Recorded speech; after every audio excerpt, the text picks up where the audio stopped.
بسم الله الرحمن الرحيم الحمد لله رب العالمين الصلاة والسلام والتحية والإكرام محبوب رب المشرقين ورب المغربين جد الحسن والحسين مولى الكونين نبي القاسم وعلى أهل بيته الطيبين الطاهرين المعصومين المظلومين ولعنة الله على أعدائهم أجمعين من يومنا هذا إلى قيام يوم الدين. أما بعد بسم الله الرحمن الرحيم. مثل عيسى عند الله كمثل آدم خلقه من تراب قال كن فيكون. صلى الله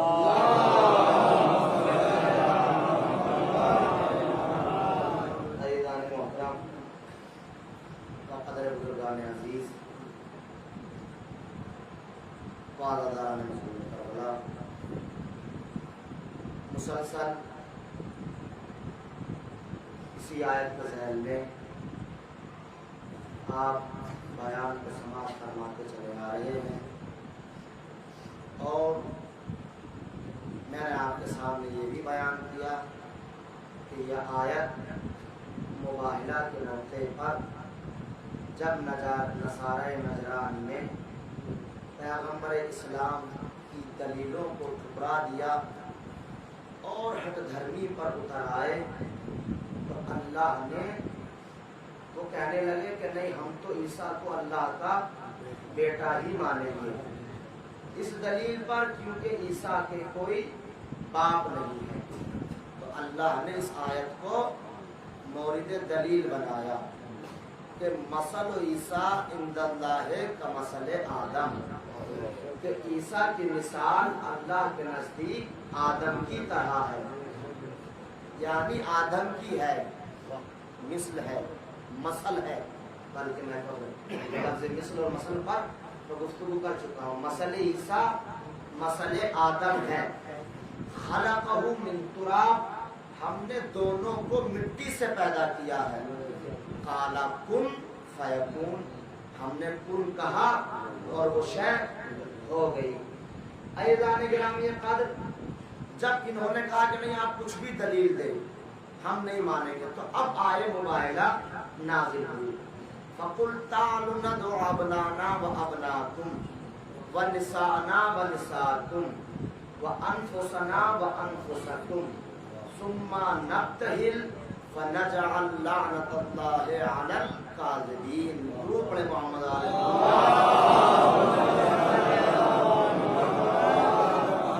چونکہ جو افراد شریک نہیں ہو سکے ہیں مجلس میں، کم سے کم ان کو یہ معلوم ہو جائے کہ بیان چل کیا رہا ہے۔ عزیزان گرامی قدر، بات یہ ہے کہ اب تک جو گفتگو ہوتی چلی آ رہی تھی وہ مباہلہ تک پہنچی ہے۔ عزیزان محترم، کل میں نے گفتگو کو اپنی یہاں چھوڑا تھا کہ آیت کے اعتبار سے پیغمبر اسلام کو 9 لوگوں کو لے جانا چاہیے تھا، کم سے کم 9 لوگ ہوتے، ابنا یعنی 3 بیٹے، نساء یعنی 3 عورتیں، انفسنا یعنی 3 نفس، مگر اللہ کے رسول نے سارے جمع کے صیغوں کو نظر انداز کر کے صرف اور صرف 4 لوگوں کو لے کر گئے۔ توجہ فرماتے رہیے عزیزان محترم، 4 لوگوں کو لے کر گئے۔ یہ 4 لوگ گئے کیوں عزیزان محترم؟ آج جو گفتگو میں نے کل کہا تھا، کیونکہ لفظ نساء ایک مفصل تفصیل چاہتا ہے اور تھوڑی سی علمی گفتگو بھی ہوگی، آپ کی طبیعت پر تھوڑا بار گزرے گی، مگر میں بہت آسان کر اپنی گفتگو کو آگے بڑھوں گا۔ لفظ نساء قرینے کے اعتبار سے اپنے معنی کو بیان کرتا ہے، جیسا قرینہ ہوتا ہے ویسا ہی لفظ نساء کا معنی ہوتا ہے، یعنی اپنے قرینے کے اعتبار سے اپنے معنی بیان کرتا ہے۔ مثلا جیسے میں مثال دوں آپ کے سامنے، ایک بچہ بیمار ہے، وہ بیماری کی حالت میں اپنے باپ سے کہے کہ مجھے انار چاہیے، مجھے انار چاہیے، تو اب باپ کون سا انار لے کر آئے گا؟ جو غذا انار کہلاتا ہے، جو کھایا جاتا ہے، تو باپ وہ انار لے کر آئے گا۔ اب یہی بچہ اگر شب برات اپنے باپ سے کہے کہ مجھے انار چاہیے، اب اگر یہی بچہ شب برات اپنے باپ سے کہے کہ مجھے انار چاہیے، تو اب جو قرینے کے اعتبار سے دیکھیں، لفظ بھی وہی ہے، بچہ بھی وہی ہے، باپ بھی وہی ہے، مگر قرینے کے اعتبار سے معنی بدل گئے۔ جو اعلان محترم، اسی طرح میں نے مثال دی ہے، اسی طرح لفظ نساء ہے جو قرینے کے اعتبار سے اپنے معنی کو بیان کرتا ہے۔ ایک درود پڑھے محمد والے محمد۔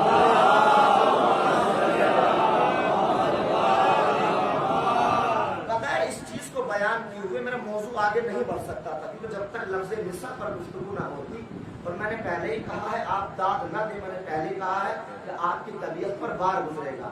اب قرآن میں لفظ نساء کتنے معنی میں استعمال ہوتا ہے؟ تو میں اب آئیے آپ کو قرآن کی آیات سناتا ہوں۔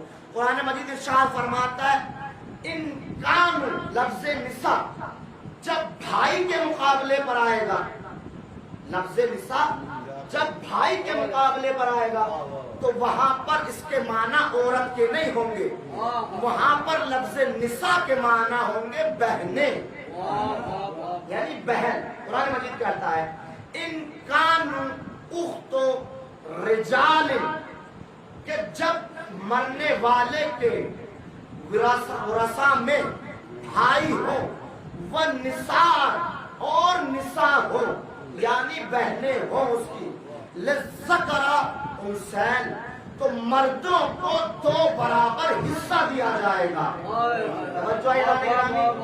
مردوں کو 2 برابر حصہ دیا جائے گا۔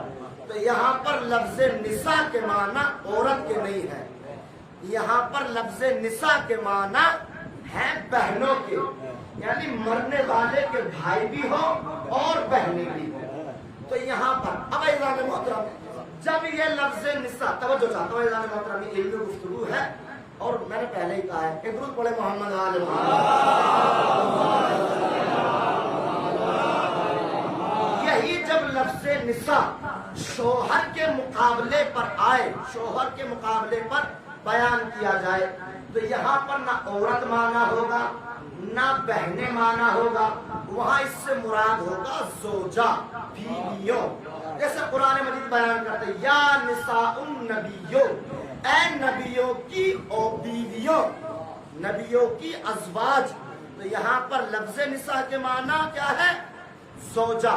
توجہ اعلان محترم، جب یہی لفظ نساء بھائیوں کے مقابلے پر آئے، یعنی بیٹوں کے مقابلے پر آئے، بھائیوں کو تو بیان ہو گئے، جب یہی لفظ نساء بیٹوں کے مقابلے پر آئے تو اس لفظ نساء کے معنی کیا ہوں گے؟ بیٹیوں۔ توجہ اعلان محترم، جیسے قرآن مجید کی آیت ہے وَإِذْ نَجَّيْنَاكُمْ مِنْ آلِ فِرْعَوْنَ سُوءٍ لِسُوءِ الْعَذَابِ، کہ اے بنی اسرائیل کی قوم، جہاں میرے تم پر اتنے احسان ہیں، ان میں سے ایک احسان یہ بھی ہے کہ فرعون سے میں نے تمہیں بچایا ہے، تو کم سے کم اسی احسان کا بدلہ رکھ کر تم میرے سے بغاوت نہ کرتے اور میری اطاعت کرتے۔ اور وہ کہتے کیا تھے؟ یذبحون ابناءکم، وہ تمہارے بیٹوں کو قتل کرتے تھے، ویستحیون نساءکم، اور تمہاری بیٹیوں کو زندہ چھوڑ دیتے تھے۔ تو یہاں پر لفظ نساء نہ عورتوں کے معنی میں ہے، نہ زوجہ کے معنی میں ہے، نہ بہنوں کے معنی میں ہے۔ بس میں نے بات کو تمام کر دیا، اتنی آیات آپ کے لیے کافی ہے۔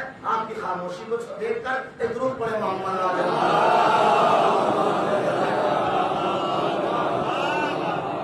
اب یہاں لفظ نساء عورتوں کے معنی میں نہیں، بہنوں کے معنی میں نہیں، یہاں لفظ نساء ہے بیٹیوں کے معنی میں۔ اب کرو آئے مباہلہ کا ترجمہ، توجہ یہی سے تو توجہ چاہتا ہوں میں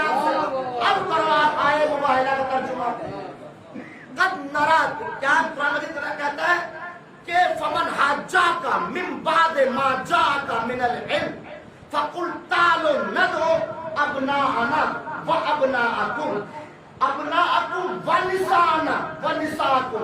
لفظ نساء آیا ہے ابنا کے بعد، یعنی بیٹوں کے بعد، بیٹوں کے بعد. اب جو یہ ترجمہ کرتا ہے کہ پیغمبر اسلام یہاں پر اور عورتوں کو کیوں نہیں لے کر گئے؟ بھئی لے کر جا ہی نہیں سکتے. پیغمبر کسی اور پر لے کر جا ہی نہیں سکتے تھے، کیونکہ قرآن کا حکم تھا کہ بیٹی کو لے کر جاؤ. محمد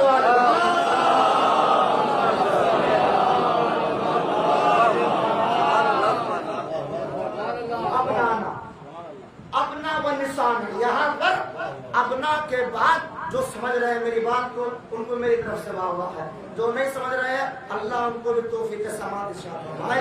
اس صلاۃ پڑھیں محمد آل محمد.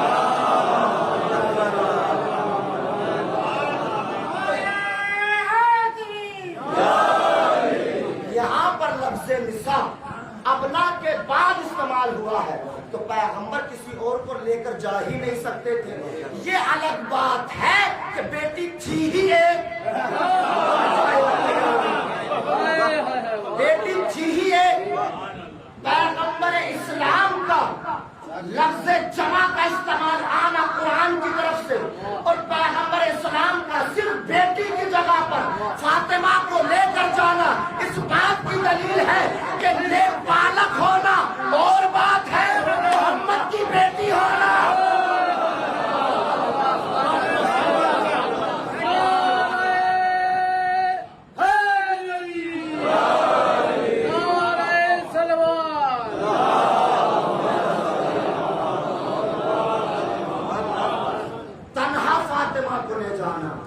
اس بات کی دلیل ہے کہ لے پالک ہونا، کسی کو لے کر پالنا اور بات ہے، محمد کی بیٹی ہونا یہ شرف فاطمہ کا ہے. ابنانا و نسانا، تو نساء کی جگہ بیٹی، یعنی جب تھا ہی وہاں سے بیٹی کا حکم.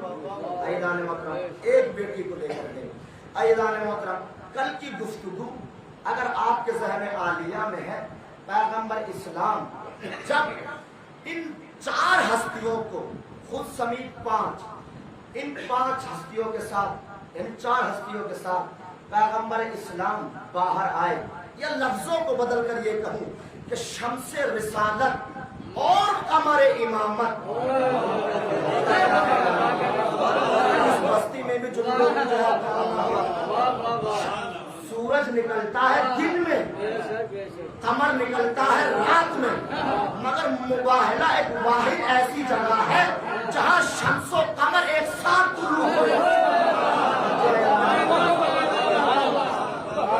شمس رسالت اور قمر امامت طلوع ہوا، اور ان 5 افراد، یہ 5 افراد گھر کے باہر آئے.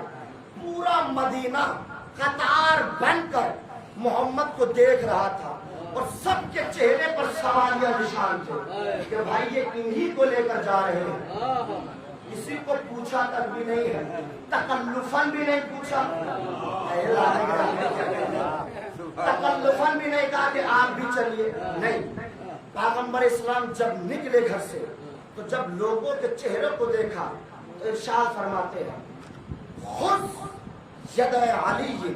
پیغمبر اسلام نے، کتاب کا نام نور الابصار، اس میں درج ہے کہ پیغمبر اسلام نے علی کا ہاتھ پکڑا، اور علی کا ہاتھ پکڑ کر بلند کیا، اور بلند کرنے کے بعد کہتے ہیں ایھا الناس، اے لوگو سنو، سنو غور سے، میں علی کو اپنا داماد کر کے نہیں لے جا رہا ہوں، میں علی کو اپنا داماد کر کے نہیں لے جا رہا ہوں، میں علی کو اپنا چچا زاد بھائی سمجھ کر، اپنا چچا زاد بھائی سمجھ کر نہیں لے جا رہا ہوں، بلکہ کیوں لے جا رہا ہوں؟ بیان ایھا الناس افضل امتی، افضل امتی ھذا الزمان ھذا ابن ابی طالب. میری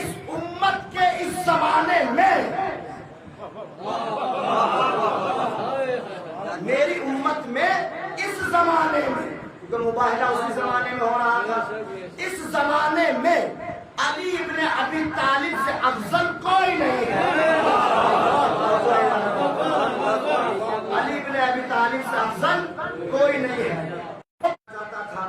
میں بائیں جاتا تھا تو وہ شیر بائیں آ جاتا تھا۔ میں نے جبریل سے کہا جبریل سے پوچھو تو صحیح، یہ ہمیں راستہ کیوں نہیں دے رہا ہے کہ اللہ کے نبی یہ آپ سے کچھ ہدیہ چاہتا ہے، آپ سے کچھ ہدیہ چاہتا ہے۔ بس میں نے اپنی انگشتر کو اتارا اور شیر کے حوالے کر دیا۔ پیچھے سے علی سن رہے تھے، ایک دم ہاتھ ڈال کر کہتے ہیں یا رسول اللہ یہی تو انگوٹھی نہیں تھی آپ کی؟ یہ میری بیٹی فاطمہ ہے۔ من عرف فقد عرفها، جو اس کی معرفت رکھتا ہے وہ رکھتا ہے، جو اس کی معرفت نہیں رکھتا تو میں اس کو پہچانوا رہا ہوں کہ یہ فاطمہ ہے کیا۔ میں جو معرفت سیدہ اور معرفت فاطمہ سے بھی بڑی سمجھی کہ فاطمہ میری روح ہے، یعنی بتانا یہ چاہتے ہیں کہ محمد کا دین اس وقت تک زندہ ہے جب تک اولاد فاطمہ۔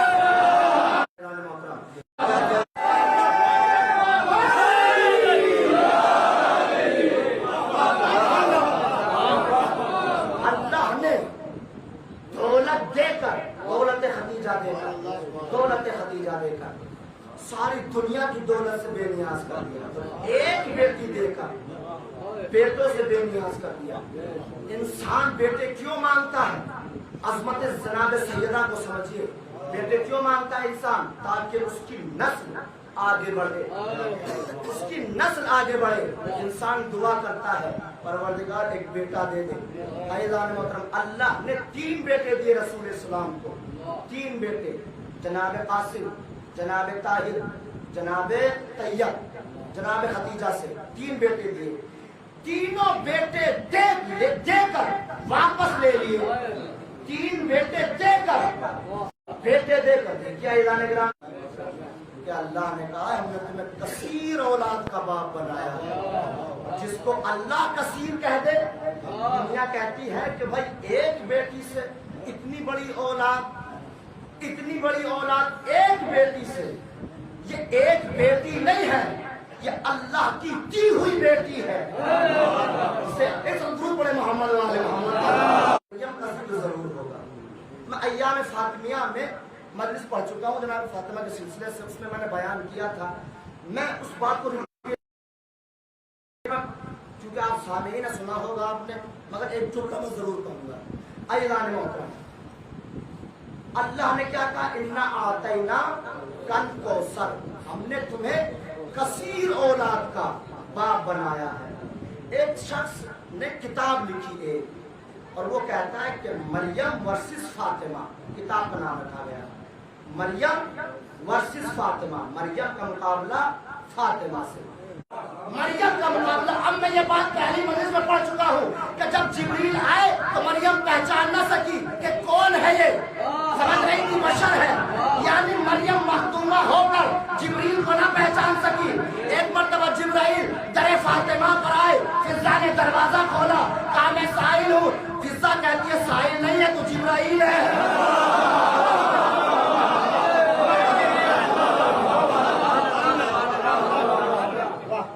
جبرائیل ہے تو یہ مریم کا مقام ہے کہ جبرائیل کو نہ پہچان سکی۔ یہ فاطمہ نہیں ہے، فاطمہ کی کنیز ہے۔ ضرور بڑے محمد والے محمد۔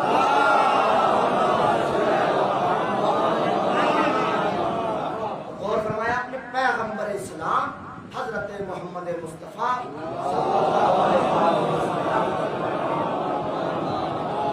اپنے ساتھ ان افراد کو لے کر چلے،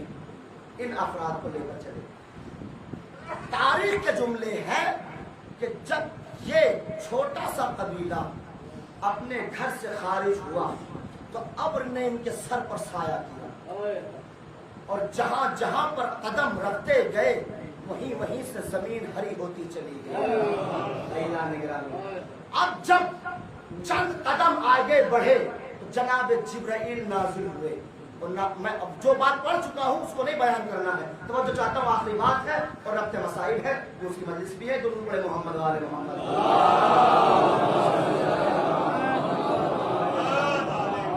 جناب جبرائیل نازل ہوئے اور نازل ہو کر کہتے ہیں اللہ کے نبی آپ نے منزلت امیر المومنین بھی بیان کی، منزلت جناب سیدہ بھی بیان کی کہ آپ ان کو کیوں لے کر جا رہے ہیں. مگر یہ دونوں بچے حسنین کریمین آپ نے ان کے بارے میں کچھ ارشاد نہیں فرمایا. اللہ چاہتا یہ ہے، یہ بھی روایات نور الابصار کی ہے، اللہ چاہتا یہ ہے کہ آپ کچھ ان کے بارے میں یہ بیان کریں جو اللہ نے آپ کے پاس بھیجا ہے. رسول اسلام پھر رکے اور رک کر پھر پلٹ کر آئے، رکے پھر پلٹ کر آئے. اعلان محترم، یہ یا تو باپ کو مرتبہ حاصل ہے یا بیٹوں کو مرتبہ حاصل ہے کہ پیغمبر روک کر کسی کا انتظار کرتے ہیں، کسی کو لے کر واپس پلٹتے ہیں. سننا پہنچنے درود پڑھے محمد و آل محمد. غدیر میں رک کر انتظار کیا، جو آگے نکل گئے تھے ان کو واپس پلٹایا اور جو پیچھے رہ گئے تھے ان کا انتظار کیا. یہ مقام صرف اور صرف اہل بیت اطہار کو حاصل ہے. رسول اسلام پلٹے اور مدینے کے لوگوں کی طرف اشارہ کر کے ارشاد فرمایا ایھا الناس، اے لوگوں، ان الحسن والحسین سیدہ شباب اہل الجنہ، میرے یہ دونوں بیٹے جوانان جنت کے سردار ہیں، جوانان جنت کے سردار ہیں. اب مجھے تم یہ بتا دو تم میں سے کون ایسا ہے جو ان کے جیسا ہے؟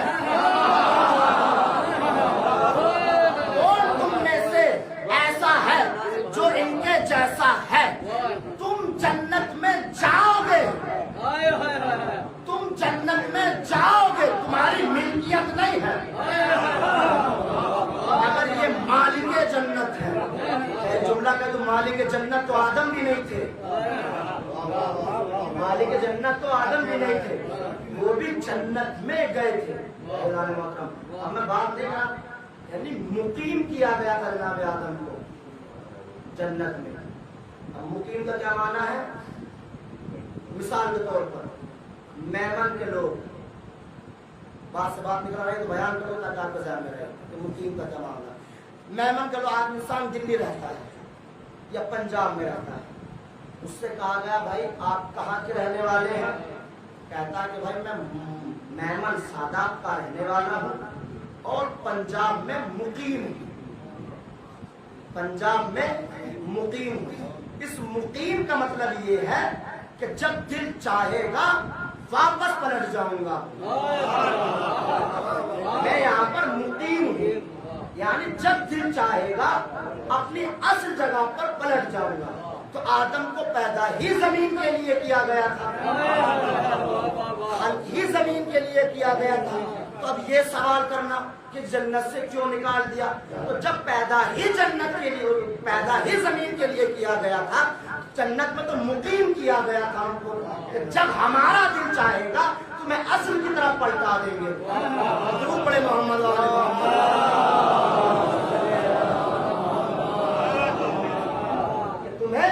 اصل کی طرف پلٹا دیں گے. ایک بات اور ہے، کسی نے سوال کیا، کہا کہ اللہ نے فرشتوں کے ساتھ چیٹنگ کی. قرآن مجید کہتا ہے علم آدم الاسماء کلھا، کہ اللہ نے آدم کو سارے اسماء سکھا دیے تھے، فرشتوں کو کچھ نام نہیں بتایا. اور جب وہ نور چمکا تو جب بتایا ہی نہیں تھا تو فرشتے بتاتے کہاں سے؟ جس کو بتایا تھا اس نے نام بتا دیے، جن کو بتایا نہیں وہ کہاں سے نام بتا دے؟ تو یہ تو چیٹنگ ہو گئی. کیا اللہ چیٹر ہے؟ نقل کف نباشا، یہ عقیدہ رکھنا بھی غلط ہے.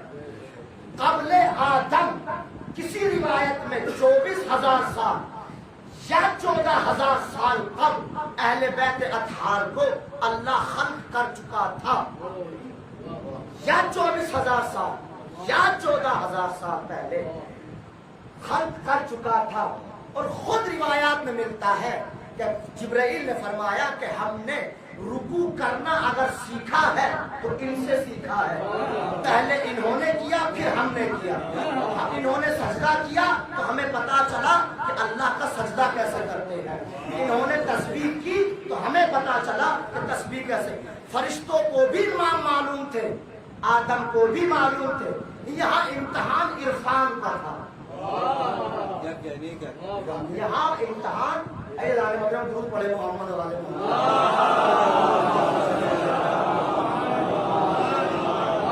اگر کوئی خطیب ساری ڈیٹیل نہیں پڑھتا ہے آپ کے سامنے وہ تو یہی کہے گا میں آدم کو نام بتا دیے تھے. پر یہ تو آپ کی بھی تو عقل کی کوئی دلیل ہو, عقل ہونے کا ثبوت دو آپ کہ جب اتنے سال پہلے خلق کر چکا تھا اور فرشتے بھی تھے ان کو بھی معلوم ہوگا کہ یہ اہل بیت کے اطہار ہیں, سب کو معلوم تھا. مگر یہ عرفان کی منزل میں فرشتے فیل ہو گئے, آدم بازی لے گئے. عائلان محترم جناب سیدہ صلوات اللہ بات چلے گی موبائلات کی. اہل بیت اطہار کو لے کر بتایا کہ حضرت ان الحسین ان الحسن والحسین سیدہ شباب اہل الجنہ. اگر تمہارے درمیان کوئی ان سے بہتر ہے تو تم لے کر آؤ. عزیزان گرامی, جب یہ کارواں میدان مباہلہ میں پہنچا تو اب ابو الحارث جو اس کو نام میں نے اسقف اعظم بتایا تھا, یہ اور اس کا بھائی فرز بن علقمہ اور اس کے ساتھی ایک جس کا نام سید تھا, یہ تینوں دیکھ رہے تھے دور سے. اور تاریخ یہ بتاتی جب ادھر سے آتے ہوا اس نے نورانی چہروں کو دیکھا تو اس کے بدن میں لرزہ طاری ہو گیا, اس کا بدن کانپنے لگا. تو فرز بن علقمہ اس سے کہتا ہے کہ بھائی ابو الحارث تو نے کہا تھا کہ میں میدان میں جا کر بتاؤں گا کہ مباہلہ کرنا ہے کہ نہیں کرنا ہے.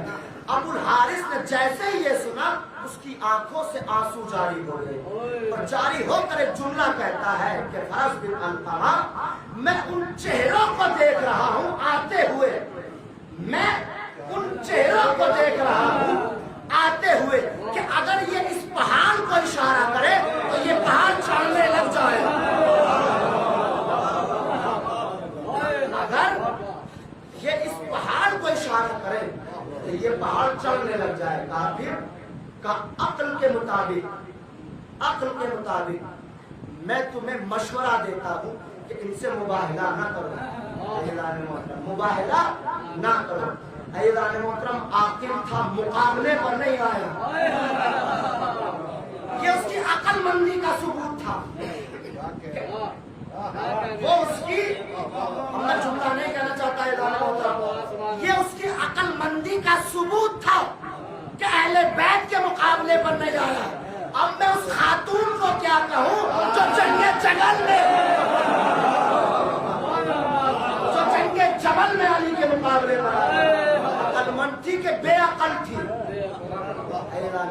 اب اس سے زیادہ میں نہیں کہہ سکتا. دیکھیے نصارہ تھا, اہل بیت کو نہیں مانتا تھا کہیں سے کہیں تک بھی, مگر اس نے عقل کا دامن نہیں چھوڑا. عزیزان محترم یاد رکھیں, بس آخری جملہ, آپ کتنے بھی چاہنے والے ہوں, محبت کرنے والے ہو, عقل مندی کا ثبوت دیں. ہمیشہ عقل مندی کا ثبوت دیں گے تو ہی آپ شیعہ حیدر کرار کہلائیں گے. پھر ایک جملہ سن لیجیے, یہ محرم یہ عزاداری صرف رسمی طور پر نہیں, یہ ایک پیغام ہے, یہ ایک مکتب ہے. یہ تو اہل بیت کا کرم ہے کہ ہم ان کے فضائل بیان کرتے ہیں. یہ ایک تبلیغ ہے. ولایت یا فضائل اہل بیت سے بڑی کوئی تبلیغ ہی نہیں ہے کائنات میں. عزاداری کو آپ کا دل کیا چاہتا ہے عزاداری میں وہ مہم نہیں ہے. اہل بیت کیا چاہتے ہیں اہل بیت میں عزاداری میں یہ مہم ہے. عزاداری سوائے گریے کے کچھ نہیں ہے, سوائے گریے کے. یہ کالا لباس, یہ کالے پٹکے, یہ کالے علم, یہ بینر, یہ فلیکسیاں صرف اسی لیے لگائی جاتی ہیں تاکہ ان کو دیکھ کر کربلا یاد آ جائے. اور جب کربلا یاد آئے گی تو آنکھ سے آنسو نکلے گا. عزیزان محترم اور میرے